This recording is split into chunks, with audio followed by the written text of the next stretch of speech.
All right, so we're back talking Alex Bregman, and again, very good player. Wish he would stay with the Astros, but everything comes at a cost. And do I want to pay somebody 31 million, even 29 million, for 8 to 10 more years? So he'd be like 38, 40 years old by the time it's done. No, no. I mean, the Astros have avoided those contracts for a reason. Is you mortgage your future, you tie yourself up for a long time. Right now, everyone's mad about the Abreu contract. He's about 3 years younger than Alex Bregman would be when he would be done with a 10-year contract. 3 years younger, and we're mad about 19 million. Think about that. You want to pay 30, 31 million a year? He hasn't even been an all-star. He's been on a decline since what, 19? He hasn't gotten better, he's gotten worse. We don't pay more, we pay less. He's already been compensated for those years. Yes, we want him. Yes, Bregman fans.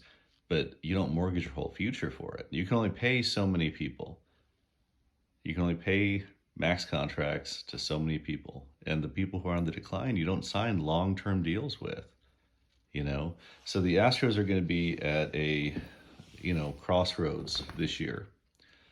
Do they keep him for the 1 year, go for a World Series run? Because he can contribute. I'm not saying he's bad. He's very good. You want him on the team, but at the right price, like anybody. Those Montero contracts, along with Abreu and McCullers, we tied up some money in some wrong places, and we can't afford to have another max deal because of that. And not just because of that, but that would free up enough money, right? If we didn't have Montero, if we didn't have Abreu, if we didn't have McCullers, and all of a sudden it's like, well, I mean, do you want to talk about what he's done for the team and make him a lifer and part of the organization forever? That conversation can't be had because we tied up money with people who aren't producing.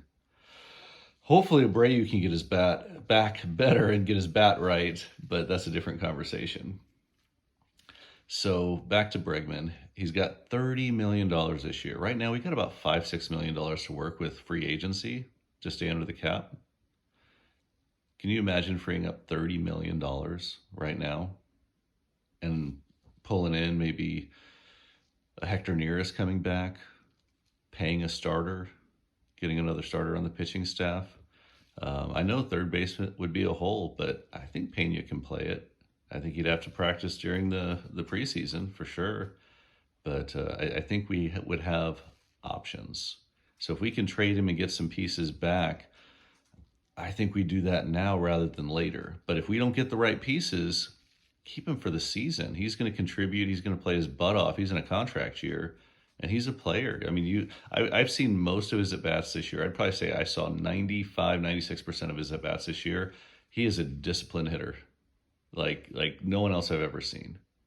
And granted, there's probably plenty of people I haven't seen, but man, he is disciplined at the plate.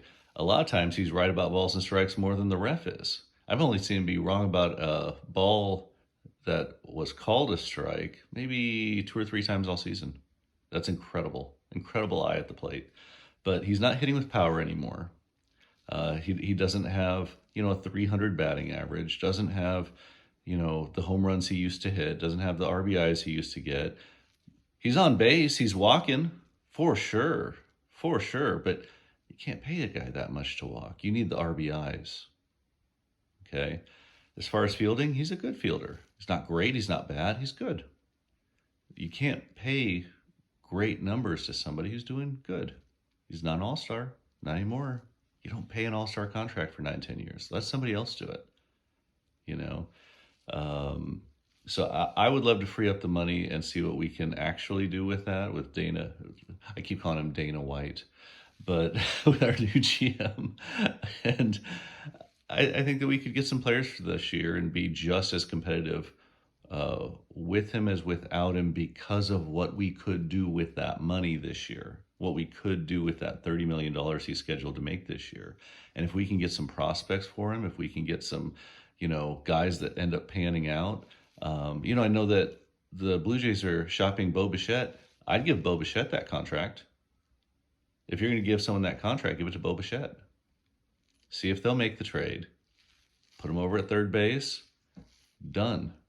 What I'm saying is there's options. Okay, but one of the options is not to sign Bregman for 8 to 10 years. You don't want to mortgage your future. You don't. I mean, you guys remember when the Astros had seemed like 30 wins in a season, right? For years. I mean, it's been 7 years of dominance here in the ALCS, but there was a time where we were not that good. We were barely ever making the playoffs. I don't want to go back to that. We have young players. We have, some signed solid players like Jordan. Altuve is going to re-sign. Um, you know, Pena can get his bat back. He had the sophomore slump. I don't think he's going to be a bad player. I think he's going to work hard. I just don't think this is where you mortgage the future. If and I wouldn't want to even insult Bregman by lowballing him and saying like, look, we can afford to give you an Abreu contract. Here's 5 years, 19, 22 million, something like that. I feel like he'd be insulted by that. But I mean, if I'm just looking at what's on paper and what we've already paid him, he's been paid for what he's performed. I can't give him $30 million a year for 8 to 10 years. People are talking about $285 to $310 million range. Big no. Big no. Give me Juan Soto. Fine. Otani, pay him $300+ million. I know he'll probably go for closer to 4, but he might not pitch again either. After that Tommy John surgery, he might just be a hitter. Might take a few $100 million off his contract. Who knows? But there's plenty of suitors who are willing to sign him. But anyway, let me know what you guys think in the comments. I know I'm going to get some flack for making it sound like I'm hating on Bregman. Not the case. Appreciate everything he's done. But when a player's on the decline, look at the numbers. Going from his career down to the last couple years, he's not getting better. He's getting worse.